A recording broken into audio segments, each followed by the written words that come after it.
Profesionalmente hacia una mejor salud.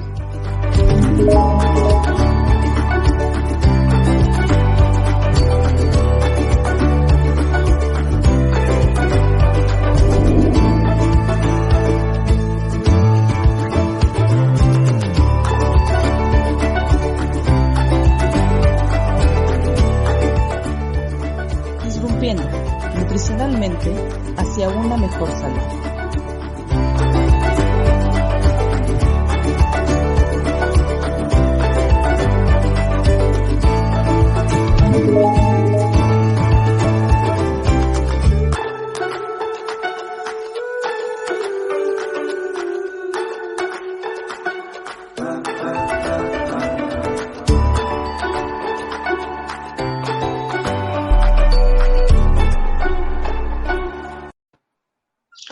Hola, ¿qué tal? Ya estamos de vuelta.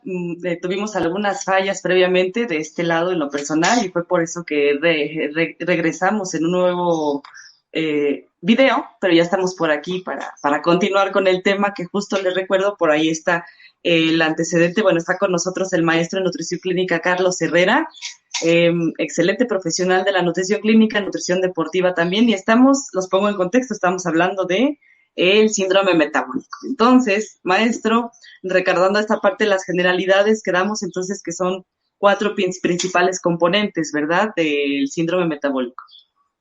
Sí, exactamente, Itzel. El síndrome metabólico, aunque tiene más factores, los 4 ejes principales serían las alteraciones de la regulación glucémica, específicamente la resistencia a la insulina o la diabetes, que aquí podemos discernir entre algunos colegios que apuntan más a la necesidad de ya ser declarado como diabético. Sin embargo, la gran mayoría de las guías de tratamiento nos hablan de simple resistencia a la insulina para entrar en el juego, ¿no?, del síndrome metabólico.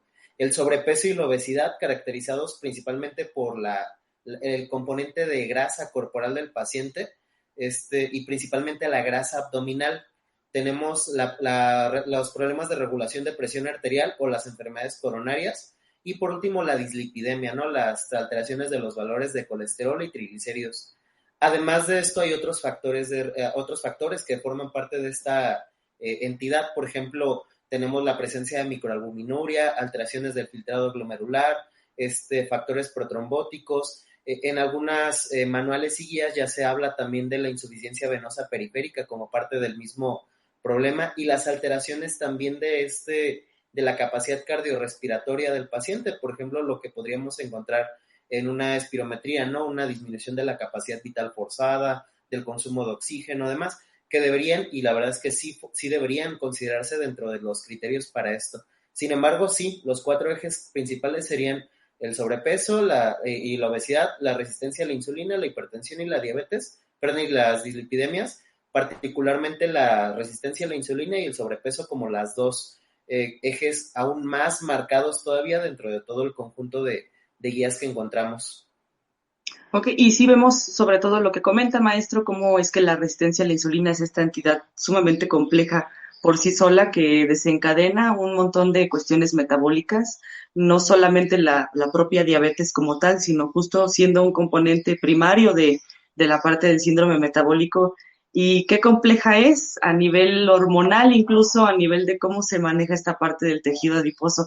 Pudiera ser interesante hablar un poco acerca de la resistencia a la insulina por sí sola para entrar también en materia de ese apartado. Sí, de hecho, la resistencia a la insulina, a mi punto de vista muy, muy personal, es la verdadera pandemia del siglo XXI. De hecho, nosotros hace algunos meses dimos una plática por ahí que por ahí pueden encontrar todavía en algunas plataformas como YouTube o demás, sobre síndrome metabólico como la otra pandemia del siglo XXI y la incidencia en enfermedades que representan estas, particularmente la resistencia a la insulina. Y es que hay que contextualizarla, ¿no?, como bien mencionabas, porque de pronto a la resistencia a la insulina apenas hace algunos años se le empezó a dar como todo el peso que realmente tiene, a pesar de que la conocemos desde hace más de 100 años. Básicamente la considerábamos, de hecho el término que se acuñaba antes, ¿no?, de prediabetes, que es un término relativamente mal utilizado y que hoy cada vez escuchamos más, afortunadamente, el término de resistencia a la insulina. y es que la resistencia a la insulina básicamente acompaña a casi cualquier cuadro metabólico que encontremos. Un paciente con sobrepeso obligatoriamente es un paciente con resistencia a la insulina en algún grado. El simple sobrepeso ya te lleva a tener algún grado de resistencia a la insulina. También, por ejemplo, la presencia de problemas de regulación de la presión conllevan resistencia a la insulina. Vamos, un paciente en estado crítico tiene algún grado de resistencia a la insulina. La mujer embarazada tiene algún grado de resistencia a la insulina. Incluso hasta si nos pasamos al ámbito deportivo, podríamos hablar acerca de cómo las alteraciones de la regulación glucémica se presentan en deportistas de ultrarresistencia durante una competencia. Entonces, es un tema muy importante que le debemos dar más peso todavía, que se debe difundir más entre la población porque estamos muy expuestos a desarrollarla. Afortunadamente, la resistencia a la insulina es un cuadro reversible en alguna medida. Incluso puede remitir totalmente la resistencia a la insulina, dependiendo, claro, del grado en la que se presente, de las medidas de contención y trabajo que el paciente ejerza, pero que sí es muy importante por todas las alteraciones que, como tú bien mencionabas, conllevan, ¿no? Alteraciones endocrinas, gastrointestinales a nivel de la microbiota, alteraciones del filtrado glomerular, alteraciones cardiorrespiratorias, el papel que la insulina tiene, por ejemplo, como un agente vasodilatador y como la hormona más anabólica que nuestro cuerpo produce. Entonces, la resistencia a la insulina es un problema verdaderamente serio que de pronto durante muchos años como que se le dio poco peso. Afortunadamente, cada día hablamos más de resistencia a la insulina y cada día tratamos más a esta entidad por sí sola. Y bueno, falta todavía redoblar esfuerzos porque un gran grueso de la población la padece y no está ni enterado. Sí, exactamente, hasta que se empiezan a manifestar ciertos aspectos clínicos y no necesariamente en todas las personas se llegan a ver. Por ejemplo, la acantosis nigricans como uno de los principales indicadores propios de la resistencia a la insulina, pero pues sí, ciertamente ahí influye mucho esta parte de que hay falta de información, que muchas veces se piensa que ese signo es más por una cuestión hasta de exposición al sol o porque no nos tallamos bien o algo por el estilo, y se piensa que se puede revertir con algún algo tópico, ¿no? Con alguna crema o algo, siendo que pues proviene a nivel hormonal. Sí, de hecho, y es bien triste, ¿no? Pero todavía nos encontramos a muchos pacientes que llegan, no sé, la mamá con el niño a consulta y te dice, oye, es que fíjate que traigo a mi hijo a consulta porque está gordito. Entonces, bueno, a ver, señora, es que ya notó que su hijo trae su cuello muy oscurecido, las axilas, codos y demás. Ah, sí, pero es que yo le tallo y ya compré una piedra de no sé qué y unas cremas y me vendieron este tratamiento en tal tienda naturista o tal vendedor o demás. Pues bueno, lo que pasa es que su hijo está teniendo problemas de regulación de la insulina. Se le explica, ¿no? Esta parte de la acantosis es precisamente por el hiperinsulinismo del niño, porque no está usando bien su insulina y entonces es un cuadro importante. Su niño tiene un alto riesgo de desarrollar diabetes y en este momento ya tiene estos problemas metabólicos. Su hijo también padece de este problema de peso y le cuesta trabajo bajar de peso porque no se está atendiendo el problema de raíz, no el problema de base. Y eso nos lleva a otro planteamiento. En muchas de las enfermedades metabólicas tratamos de atenderlas desde la perspectiva como más global, más subjetiva. Por ejemplo, pensamos en que el sobrepeso se atiende bajando nada más kilos de peso. Y sí, claro, tienes que bajar de peso. Pero el sobrepeso también está relacionado, por ejemplo, a problemas emocionales, alteraciones en el desbalance del hogar, hay alteraciones de la microbiota del intestino, hay una degradación de la masa muscular, o sea, tiene más componentes el exceso de peso, no solamente es que pesa mucho, todas las alteraciones que está presentando el paciente. La resistencia a la insulina no es diferente, el paciente no es nada más esto de marearse y que la glucosa no baje o se le descontrole, es todo el conjunto de alteraciones hormonales, vasculares, renales que está presentando y que debemos prevenir. Cosas que a veces no se ven, pero que son monstruos que ahí están por debajito. Si me permites platicarte una anécdota así súper rápida, un maestro que tuvimos en la maestría nos decía, mira, honestamente, si a mí me dieran a elegir entre tener enfermedades, como, no sé, VIH y diabetes, yo preferiría tener VIH que diabetes. Esto porque, a fin de cuentas, esta enfermedad del VIH hoy en día tenemos una cantidad de tratamientos impresionantes, que puedes vivir una vida totalmente sana y demás, pero la diabetes, por más control metabólico que puedas tener, siempre existe el monstruo que está por debajo, ¿no? Esta serie de complicaciones microvasculares que no podemos ver a simple vista, pero que en algún momento van a, como una cascada, romper todo lo que hay a su paso y entonces empezar a causar problemas muy fuertes. Y así es, la resistencia a la insulina que después nos lleva a desarrollar diabetes es un problema mucho más fuerte de lo que se puede ver, mucho más allá de simple y sencillamente tener dolores de cabeza o no poder regular bien tu peso o demás. Sí, exactamente. Ahí lo que comenta es bien interesante esa parte, cómo hay un trasfondo propiamente de este tipo de enfermedades y cómo es que la mayor parte, tanto del síndrome metabólico como la diabetes propiamente, pues van a desencadenar en problemas vasculares. Al final, la mayor parte de las defunciones son de parte vascular, por esa misma razón de la misma glucotoxicidad que se llega a presentar. O sea, al final la glucosa en exceso, la glucosa alta, es tóxica para los vasos sanguíneos, y lo podemos llamar a lo mejor de una forma en términos más simples, pero es muy interesante cómo incluso hasta la misma pérdida de peso, el paciente tiene esa desinformación de que solo el número de la báscula es lo que se debe de mover y no componentes diferentes como la grasa corporal, como un componente tal cual, y la masa muscular siendo esta pues en aumento de ser posible. Simplemente pues se basan en su mayoría en el dato numérico cuando esa situación tiene todavía más componentes por ver. Sí, definitivamente, y hay que hacer y reforzar más las campañas de educación, hay que trabajar mucho con el paciente, tanto a nivel de hospital como el paciente de consulta externa, el paciente que va a la consulta privada, en educación, más allá de que el paciente llegue y aquí está tu tratamiento y vamos a hacer tu plan de alimentación y demás, hay que explicarle, yo trato al menos de explicarles como en cada consulta, mira, esto se llama insulina, funciona así, estos son los problemas que causa, siguiente consulta, mira, esto significa masa grasa, esta es la diferencia entre grasa corporal total y visceral, de la forma más simple que se pueda, pero que el paciente entienda más conceptos de su salud y explicarle la diferencia entre solo perder peso a, por ejemplo, perder peso pero con una mejor regulación glucémica, perder peso pero perdiendo grasa corporal, la disminución de la grasa visceral indistinta del peso, estos componentes que son importantes y que sí el paciente, la verdad es que incluso agradece para el resto de su vida, ¿no? Poder llevarse ese conocimiento siempre y poder cuidar su salud desde otras perspectivas, que es sumamente importante.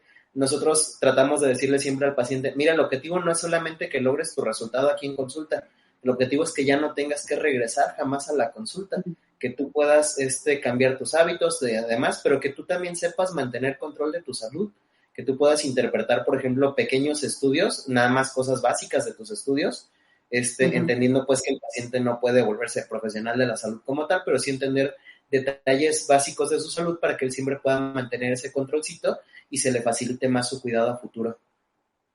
Sí, en la educación nutricional definitivamente es donde radica esta parte de, pues desde luego desde el apego al simple plan de alimentación y el control. En la educación nutricional es donde va a estar esa parte del control, especialmente en pacientes que viven con diabetes, especialmente pacientes que tienen este riesgo tan exacerbado como el síndrome metabólico como tal. Y bueno, pues retomando esta parte, que todo esto es parte del síndrome metabólico en sí, no es una entidad aislada de diferentes alteraciones metabólicas. La verdad es que sí comprende un umbral muy amplio. Y de ahí, maestro, en su experiencia, por ejemplo, a nivel nutricional con el síndrome metabólico, ¿ha detectado algún aspecto como determinante, aparte de la educación nutricional, a nivel dietético para con los pacientes que viven con estas condiciones? Sí, hay varias cosas que hemos nosotros detectado que son importantes de integrar al proceso de atención. Como bien decías, está la educación nutricional, la planificación nutricional. Nosotros tratamos de con los pacientes hacer un programa de tratamiento, ¿no? O sea, como que le hacemos un cronograma de resultados objetivos al paciente y qué tenemos que ir logrando, cuáles son los puntos que queremos lograr y cómo vamos a acordar tiempo de trabajo. Pero también son algunos detalles importantes la parte de la organización familiar, el sistema de apoyo del paciente. muchos de nuestros pacientes tienen el problema de traer toda la voluntad de hacer cambios, de trabajar en su salud, de integrar las herramientas que se le dan en la consulta, pero tienen el problema y en casa es bien difícil hacerlo. Entonces nosotros, por ejemplo, tratamos ahora de integrar también a la familia dentro del sistema de cuidado del paciente y a ver, la próxima consulta que vengas necesitamos que traigas a la esposa, por ejemplo, porque ella cocina. Necesito, señora, que trate de traerse una consulta a su esposo para poder charlar también con él y tratar de alentarlo a ayudarla a hacer su plan de alimentación. No pedimos que el familiar haga la dieta del paciente, pero sí que le ayude con cuestiones básicas. Por ejemplo, su esposa no debe tomar refresco y bueno, si usted quiere tomarlo está bien, pero vamos a hacer conciencia de ayudar a la paciente, ¿no? A que no tenga como estas tentaciones en casa, que es bien difícil lograr esa parte, pero con un buen proceso, acompañamiento, con la integración, por ejemplo, del equipo interdisciplinario se pueden lograr estos cambios. Y otro detalle muy interesante que hemos detectado que es necesario es la utilización de terapias alternativas también como complementos por varios efectos, desde el efecto placebo hasta los pequeños efectos que sí logran tener estas terapias. Por ejemplo, el uso de la integración de alimentos funcionales y compuestos bioactivos se ha vuelto un tema fundamental para muchos pacientes por la dificultad para lograr el aporte de ciertos nutrientes. Por ejemplo, la suplementación de colecalciferol, la suplementación de omega 3, utilización de algunos alimentos como la quinoa, la cúrcuma o demás, por sus efectos protectores desde el nivel cardiovascular hasta su efecto insulinomimético, por ejemplo. Todo este tipo de detalles y esta apertura hacia las nuevas estrategias, medidas, tendencias, pues la verdad es que ayuda mucho al paciente. Y un tema que me parece clave y vital es la integración del plan de alimentación a los estilos de vida, a los nuevos estilos de vida que estamos viendo hoy, ¿no? Por ejemplo, cómo integrar no solamente el que hagas dieta, sino que la dieta vaya acorde a tu estilo de vida. Por ejemplo, el tema de manejo de redes sociales, que tu estilo de alimentación, ejercicio, se comparta con el estilo de vida que llevas por tu tipo de amigos, círculos en los que te mueves, que además las herramientas digitales que hoy en día son de facilísimo acceso empiezan a integrarse en la consulta, nos parece fundamental, y poder ir agregando todos estos factores pues ayuda a que el paciente tenga mejores resultados, apego, y por ende pues logremos más fácilmente sus objetivos, pero que también logremos que los mantenga. Sí, incluso esta parte de la transición entre a lo mejor la dieta habitual del paciente hacia el plan de alimentación que a veces, en ocasiones, sí suele ser muy tajante o sentir ese cambio, sí suele ser muy difícil para los pacientes, incluso hasta para nosotros mismos que de pronto hacemos experimentos en nosotros, en el sentido de un déficit calórico, un superávit, algunas situaciones así, se siente el cambio. Ahora imaginemos en la parte de un problema ya también a nivel metabólico y que resulta a lo mejor de hábitos que vienen de años, ese cambio sí representa todavía un reto más complejo, tanto para el paciente como para nosotros de este lado. Sí, de hecho, es importante. Por ahí tenía yo también un maestro desde la universidad que nos decía desde la universidad, nunca eches todas las carnes al asador en el proceso de atención, ¿no? Vamos con cambios pequeños y va agregando pequeñas cosas cada vez, y la verdad es que es cierto, pequeños cambios hacen grandes diferencias en el paciente. Normalmente, y uno tiene que interpretar, ¿no? Al paciente que está enfrente. Hay pacientes que necesitan que desde que lleguen tengan muchos cambios en su plan. Hay pacientes que no, que requieren de pequeños cambios e ir evolucionando gradualmente.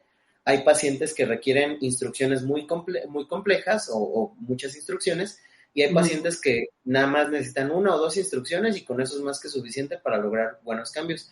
Y en ese proceso de entender al paciente, de entender con qué paciente estoy y poder integrar estas herramientas, pues logramos mejores resultados. Y sí, hay pacientes a los que se van de la primera consulta con, mira, vas a comer más o menos la misma cantidad de alimentos que estás comiendo hoy, pero vamos a quitarte los refrescos y vamos a bajarle 2 tortillas a tu comida del día. Y con eso nos vamos en la sesión de hoy. Y la próxima vamos a hacer una adecuación más importante y vamos a meter otras recomendaciones, y gradualmente vamos a ir integrándote al plan de alimentación que deseamos que lleves.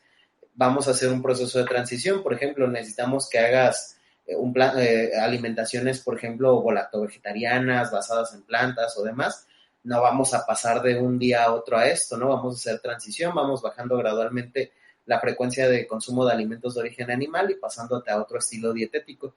Pero sí es importante entender al paciente que tenemos enfrente y a partir de ahí poder entender las mejores herramientas para ese mismo paciente. Es un proceso complejo, pero muy funcional una vez que está bien aplicado. Sí, así tan complejo como el mismo padecimiento que el síndrome metabólico en sí, retomando esa parte, pues entonces, como a manera de conclusión y de retroalimentación en esta parte, maestro, retomando esta cuestión a nivel de fisiopatología un poquito, la parte de la obesidad central, la obesidad abdominal es un determinante aunado a la resistencia a la insulina, ¿sí? Y Sí, de ahí que pudiéramos destacar más para hacer esta retroalimentación.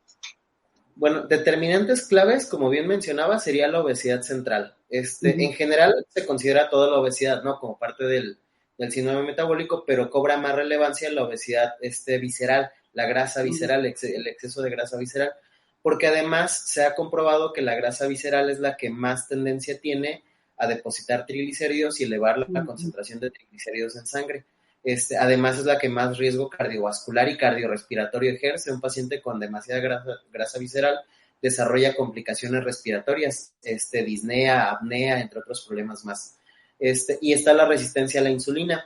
Es importante considerar que no necesita ser diabético para entrar al cuadro de síndrome metabólico. Basta con tener resistencia a la insulina y tristemente cualquier paciente con exceso de peso corporal, de grasa corporal, tiene algún grado de resistencia a la insulina. Cualquier paciente con alguna otra enfermedad metabólica tiene algún grado de resistencia a la insulina. Y eso sí es muy importante. Entonces, prácticamente estos dos criterios serían los claves. Ya a partir de estos dos criterios, para algunas guías, ya podrías diagnosticar al paciente con síndrome metabólico.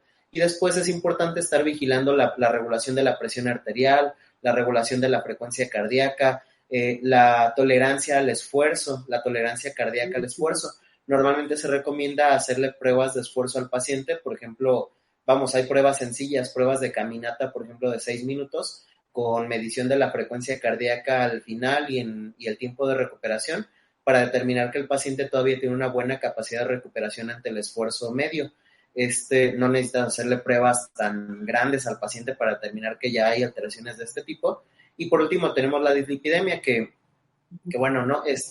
Tristemente, la estadística, creo que aquí te podría mentir, pero me parece que el 40% de la población en México sufre la población mayor de 40 años sufre alguna alteración de sus valores de colesterol o triglicéridos, desde el colesterol total hasta simplemente los valores de colesterol HDL o LDL, y esto es sumamente importante, ¿no? Se convierte la dislipidemia en un asesino silencioso. Hay que vigilar esos valores. Otros detalles que te pueden alertar del riesgo de desarrollar cualquiera de estas cosas sería, por ejemplo, la insuficiencia venosa periférica, caracterizada por hinchazón en las piernas, dolor, hormigueos, sentir los pies muy calientes en las tardes. Tendrías la presencia de problemas respiratorios ante bajos esfuerzos, por ejemplo, ir caminando a un paso moderado y tener dificultad para respirar. Ver a una persona sentada y jadeando, aquel paciente que se acuesta a dormir y no tolera la posición porque siente que se ahoga, esos pacientes que tienen un ronquido que crece, es también un dato de riesgo, ¿no? De riesgo cardiorrespiratorio.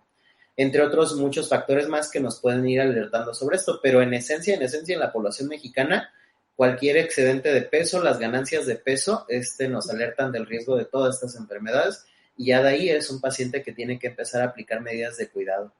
Hacerse sus estudios una vez al año, una química sanguínea es esencial, pero los mexicanos, como sabes, nos hacemos estudios hasta que nos los exigen, y a veces si se puede que no me los hagan, mejor, ¿no? Entonces hay que tener cuidado con concientizar. A veces hasta sí resulta de pronto que los pacientes dicen, pues yo creo que no lo hacemos nada más y de momento, y ya después el otro cuando se pidieron, ¿no? Entonces, sí, a lo mejor eso también como mexicanos nos falta esa cuestión preventiva.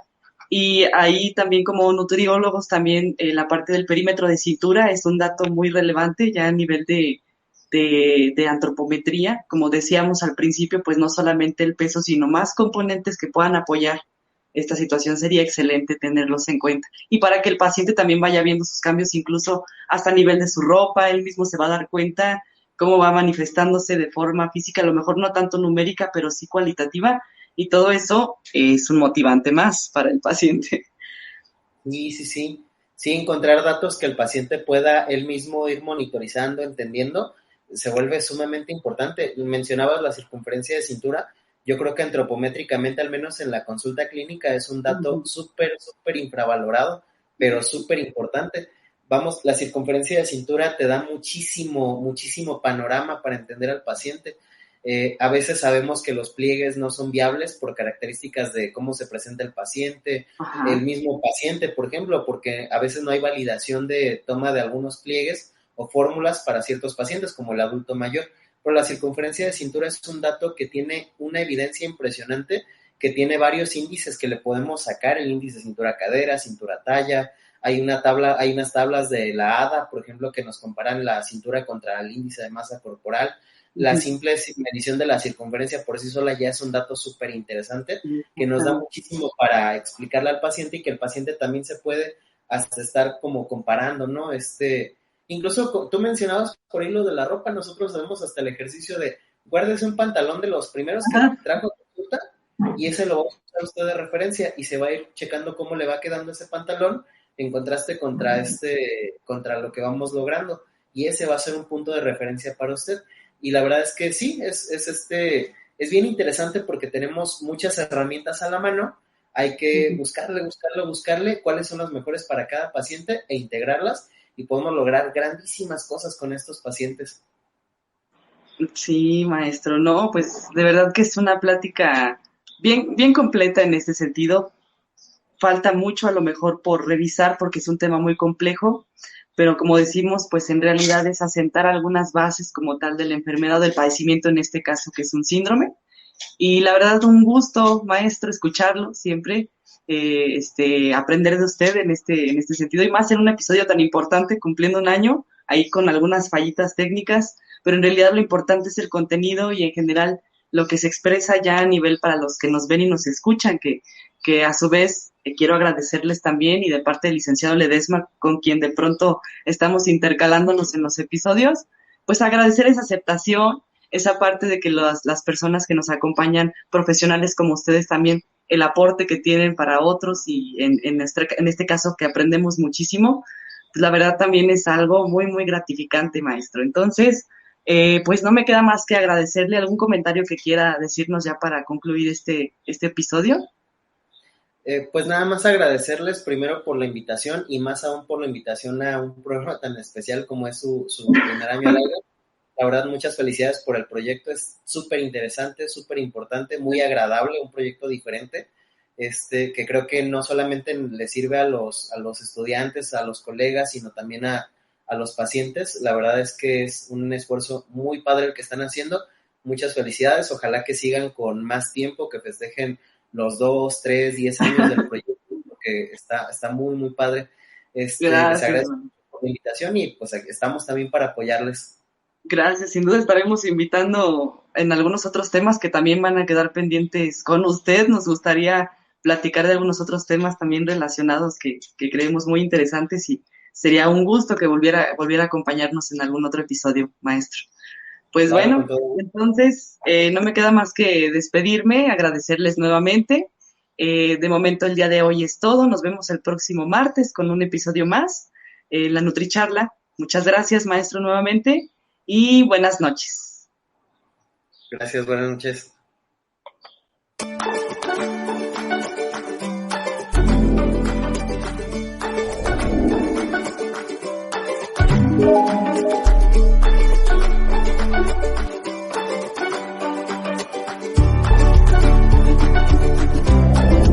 Disrumpiendo nutricionalmente hacia una mejor salud.